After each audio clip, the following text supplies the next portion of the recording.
자, 이번에 사연 한번 뽑아보도록 하겠습니다. 제가 한번 뽑아보도록 하겠습니다. 자, 두구두구두구두구두구두구두구두구 짠. 대물림? 대물림. 혹시 대대로 물려받은 게 있으신가요? 저는 없어요. 저 같은 경우는 이제 제 성인 김이 이제 대대로 물려받고 있는 거죠. 혹시 물려받은 게 있으세요? 저는 저희 집안 대대로 비염 알러지가 있습니다. 아, 병을. 네. 저도 그렇게, 네, 저도 있죠. 네. 이름을 이렇게 지으면 족보대로 하면은 그 돌림자가 있잖아요. 근데 저는 그 돌림자가 저희 집이 이제 돌림자가 있는 집안이었는데 아버지가 그거를 취소를 했어요. 안 하겠다. 아, 그럴 수 있죠. 네, 흠자 돌림이었어요. 흠. 윤시흠. 그래서 예를 아버지가, 들면? 네, 아버지가 너무 촌스럽다. 흠 예쁜데? 그런 뭐 물론 물려받고 싶지 않은 것과 어쩔 수 없이 물려받는 것과 막 이런 것도 있잖아요. 그럼 집안 대대로 예전에는 그래도 뭐 가업을 물려받는다든가 아니면 뭐 재산을 물려받는다든가 혹은 가보. 예, 그런 거 물려받고 일본에서는 뭐 요즘은 뭐 4대째 떡지 뭐 이런 물려받는 게 되게 많잖아요. 근데 우리나라는 이제는 이게 약간 좀 생소한 부분이 있는 것 같아요. 그리고 혹여라도 만약에 내가 후손들에게 우리 자손들이라고 해야죠. 자손들 후손들에게 물려주고 싶은 게 한 가지가 있다면 뭐가 있을까요?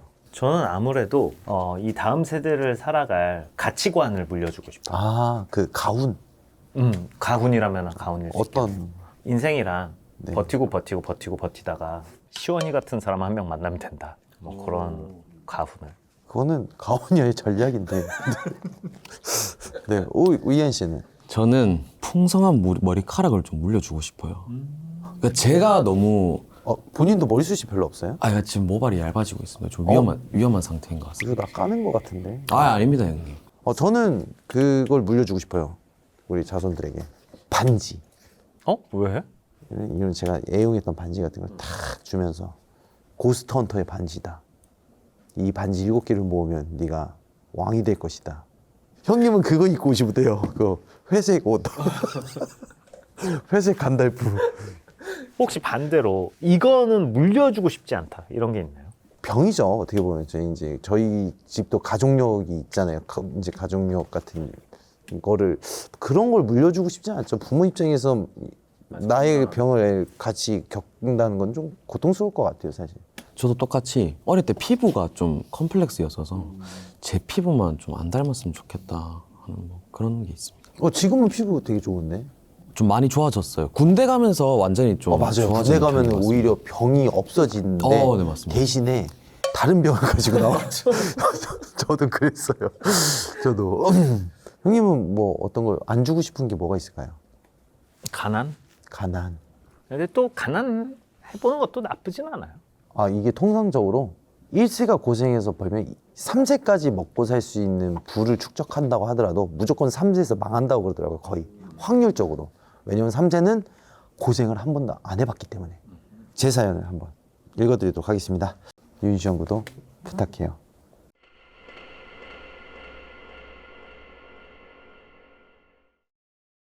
제가 소개해드릴 사연은 대물림입니다. 저희 외할머니에게는 6남 2녀의 자식이 있습니다. 하지만 제가 아는 가족이라고는 우리 엄마와 큰 삼촌 그리고 작은 삼촌뿐이었죠. 그 이유는 작은 삼촌을 제외하고는 제 기억에 남지 않을 정도로 모두 일찍 세상을 떠나셨기 때문입니다. 오늘 이야기는 그 중에서도 먼저 돌아가신 외할머니와 이모에 관한 이야기입니다. 이모는 제가 3, 4살쯤 돌아가셔서 저는 이모에 대한 기억이 전혀 남아있질 않아요.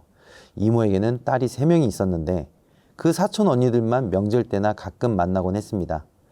할머니께서 말씀하시길 대대로 외가 쪽은 신기를 타고 태어났다고 해요. 그래서 외할머니께서도 신을 받아야 하는데 증조 외할아버지의 반대로 받지 않으셨다고 합니다. 그런데 신내림은 대물림이 된다고 하나요? 어느 날 이모에게도 신이 내려왔고 이모는 고민하다가 신내림을 결국 받으셨다고 합니다. 문제는 이모부에게 비밀로 하고 몰래 받으셨다는 거예요. 한동안 이모부 몰래 작은 신당도 차리시고 점사도 보셨대요. 하지만 비밀은 오래가지 못했습니다.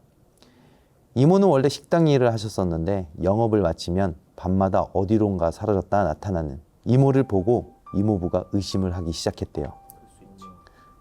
처음에는 이모에게 행여 다른 남자가 생겼나 생각했는데 미행 끝에 마주한 진실은 이모의 신당이었던 것이죠.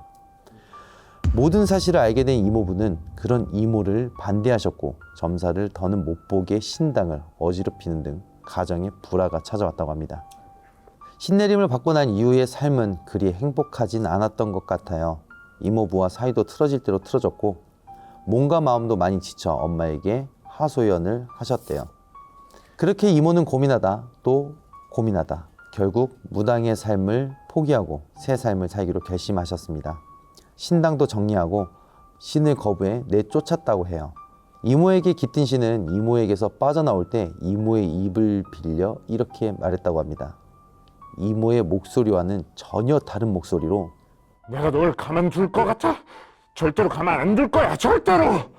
마치 절규하듯이 또 평생 증오할 것처럼 외치곤 사라졌다고 합니다. 새 삶을 시작한 이모였지만 생각보다 상황은 나아지지 않았대요. 이모부와의 불화도 여전했고 몸도 많이 안 좋아지기까지 하셨대요. 나중에는 병원 가는 날이 잦아졌는데 잠깐 기력이 약해져서 그런가 보다 생각하며 받았던 검진에서 유방암 말기 판정을 받았다고 합니다. 그렇게 항암 치료를 위해 입원한 이모는 어느 날 엄마를 불러 손을 꼭 잡고 부탁하셨대요. 내가 죽으면 셋째 딸한테 갈 것 같으니까 걘 꼭 교회 보내줘. 알았지? 제발. 엄마 손을 꼭 잡은 이모의 손을 통해 간절함이 느껴져서 엄마는 눈물을 참을 수 없었다고 해요. 그 일이 있고 얼마 후 엄마가 할머니 집에서 낮잠을 자는데 꿈을 꿨대요. 어느 커다란 나무에 그네가 있었고 그 그네를 어떤 색동 저고리를 입은 여자아이가 타고 있었더래요.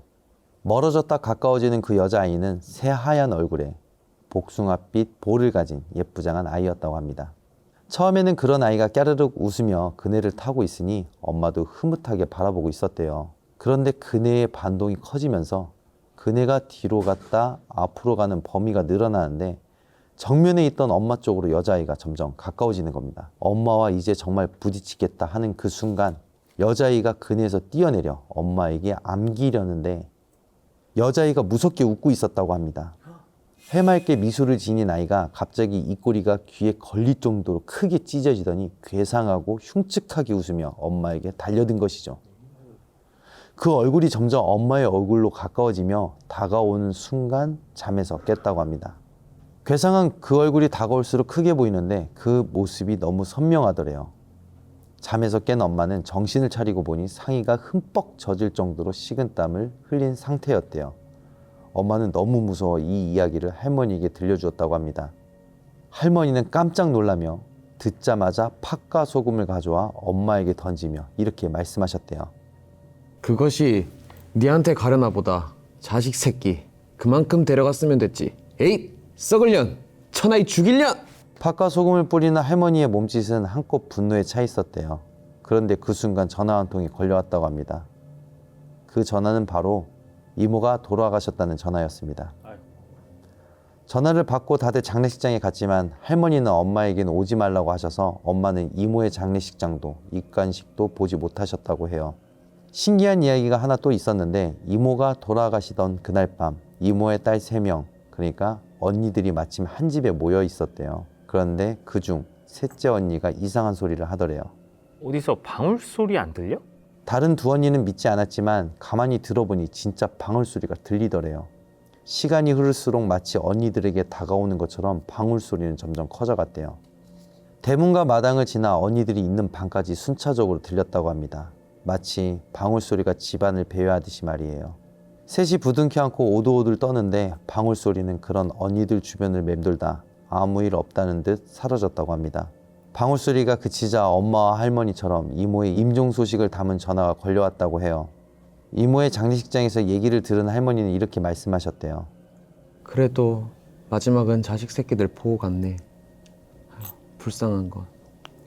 평소 입도 험하고 성격도 있으신 할머니신데 말은 저렇게 해도 뒤돌아서서 눈물을 훔치셨다고 사촌언니가 말해주었어요. 이렇듯 평소 가족들에게 강한 모습만 보이고 약한 모습은 감추셨던 할머니도 무너지는 날이 몇 년 후 찾아오고 말았습니다. 그날은 바로 막내 삼촌이 돌아가신 날이었습니다. 제가 어릴 적 처음 겪은 장례식 모습이라 오랜 시간이 지난 지금도 기억이 뚜렷해요. 또 당시 할머니 기억이라고는 엄하고 무서운 할머니 모습뿐이었는데 바닥에 주저앉아 대성통곡하는 할머니의 모습은 충격이었어요. 아이고, 하늘도 무심하시지. 차라리 날 데려가지. 어른 것들이 뭔 죄라고. 자식이 먼저 죽으면 가슴에 묻는다고 하는데 할머니는 한 명도 아닌 무려 6명이나 가슴속에 묻으셨던 거죠. 이 모든 일이 제가 워낙 어릴 때 있었던 일이라 몰랐는데 커서 들으니 정말 무섭더라고요. 혹시나 엄마나 제게 다시 대물림이 되는 것이 아닌지 걱정도 되고 말이에요. 엄마의 말로는 할머니가 돌아가시기 전 엄마와 저 그리고 이모의 그 셋째 딸까지 해서 3명을 데리고 어느 절에 가서 신내림이 내려오지 못하게 해주셨다고 해요. 그러니 걱정하지 말라고 하셨습니다.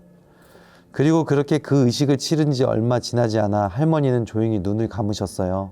할머니가 돌아가시기 전에 했던 말을 엄마는 평생 잊을 수 없을 거라 하셨어요.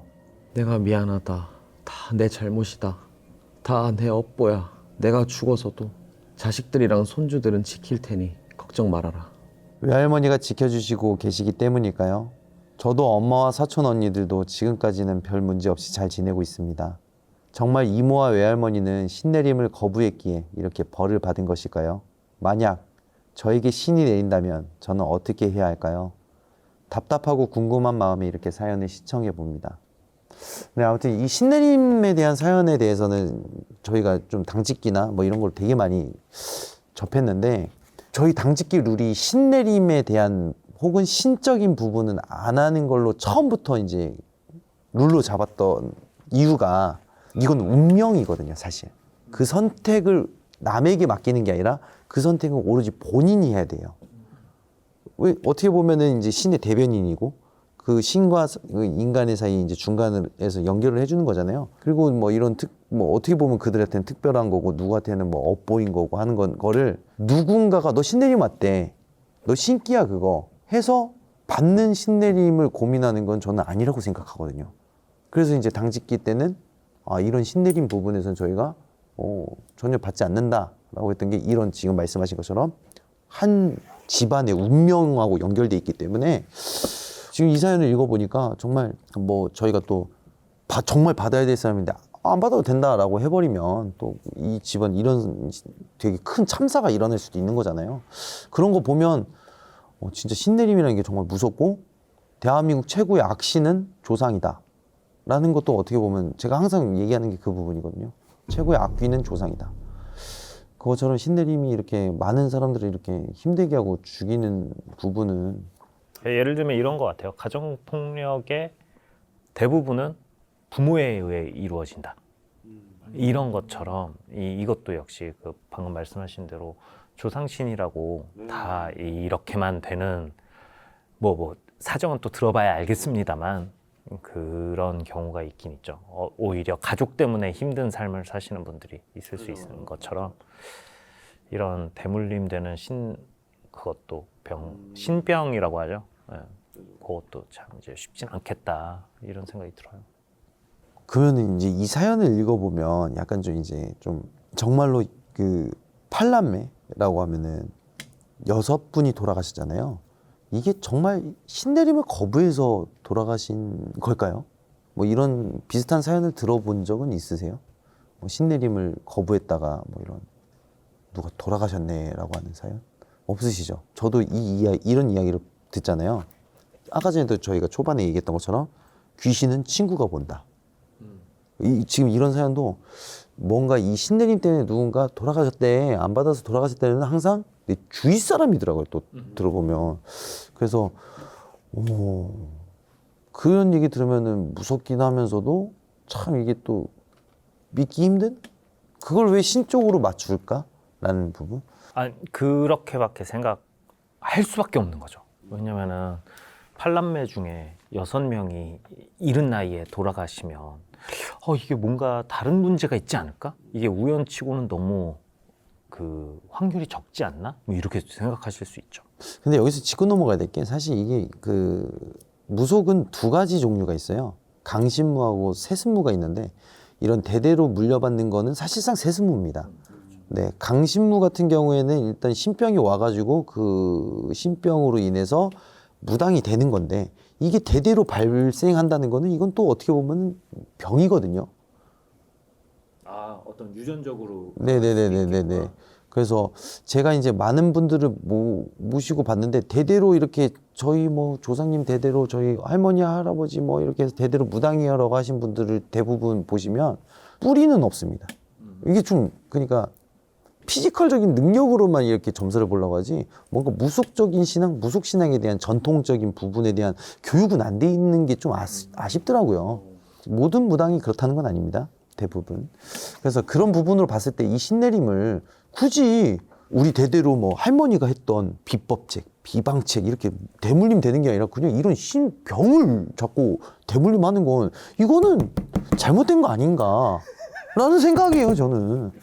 왜 질병만 주세요, 조상님들? 그 좀 뭔가 적어서 이거는 그 우리 대대로 내려오는 점사보는 기법이다.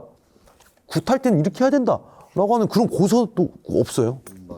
그냥 그런 게 없더라고요. 만약에 이거는 그냥 가설인데 우리 이제 형님하고 이한 씨가 신병이 왔다고 했을 때 기분은 좀 어떨 것 같으세요? 무당하실 거예요? 뭐 신병 막 귀신이 보이고 때문에 막 그래. 아프다면 뭐 그런 의식을 통해서 내가 아픈 게 나을 수 있다면 충분히 고려는 해볼 것 같아요. 5천만 원이 하는데 근데 뭐 친구 중에 무당도 있고 좀 싸게 안 되냐고. 안 돼요. 아, 그럼 안 할 것 같아요. 아니 이게 신내림이요. DC가 안 된대요. 아, 왜 안 되지? 그러니까 그 정성에 대한 값이라고 하더라고요. 에이, 그래도 아름아름 친하면 좀 싸게도 해주고. 없대요, 그런 게. 왜냐면 그게 다 인건비라고 그러더라고요. 이거는 안 된대요. 진또가 그래요? 네. 이한 씨는 저는 일단 거부할 수 있는 데까지는 해볼 것 같아요. 왜요? 부당되면 그래도 뭔가 나쁜 것만은 아니잖아요. 지금 이 시점에서는. 더 이상 평범한 삶을 살아갈 수가 없잖아요. 그러니까 막 이게 영적인 존재가 보인다든지 막 지나가는데 사람의 사주가 막 보여. 막 입이 근질근질해. 예. 막 마음이 오는데, 형님, 오늘 휴가 절대 가지 마세요. 근데 왜 그래? 난 갈 거야. 이랬는데 형님이 갑자기 실종된 거. 유튜브 가길이. 저는 만약에 그런 능력이 있다면 펜타마치에 지원했지 않았을까. 내가 너를 안 믿을걸? 여러분 사연 많이 보내주시고 제가 사연이 많이 없어요. 그러니까 여러분 사연 많이 보내주시고 또 댓글로도 많이 응원해 주시길 바라겠습니다.